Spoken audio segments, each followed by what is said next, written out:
స్వామి శరణం, స్వామి శరణం అయ్యప్ప. చాలా మంది పేరెంట్స్ వాళ్ళ పిల్లలని అయ్యప్ప స్వామి దీక్ష తీసుకుంటా అంటే చాలా మంది వద్దంటున్నారు. ఎందుకంటే వాళ్ళకి భయము, ఏదో రకంగా ఫైనాన్షియల్, ఏదో రకంగా వాళ్ళ ప్రాబ్లమ్స్ వాళ్ళకు ఉన్నాయి కాబట్టి వద్దంటున్నారు.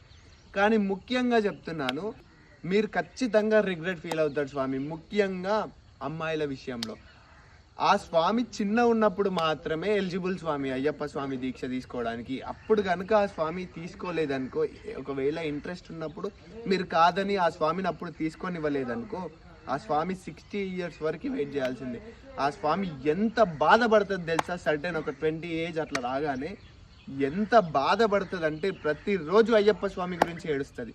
సో ఆ రిగ్రెట్ మీకు ఖచ్చితంగా ఉంటుంది స్వామి. ముఖ్యంగా చెప్తున్నాను, మాత స్వాములు చిన్నప్పుడు ఉన్నప్పుడు మాత్రమే వేయించండి. వాళ్ళకి ఇంట్రెస్ట్ ఉంటే ఖచ్చితంగా వాళ్ళకి అనుమతిని ఇవ్వండి.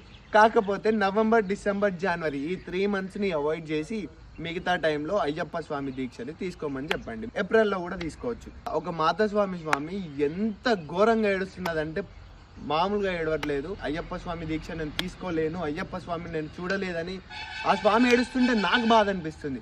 అందుకే మీకు చెప్తున్నాను, ఖచ్చితంగా మీరు మీ పిల్లల్ని అయ్యప్ప స్వామి దీక్ష తీసుకుంటా అంటే ఖచ్చితంగా తీసుకొని ఇవ్వండి స్వామి. లేదంటే మీరు చాలా రిగ్రెట్ ఫీల్ అవుతారు.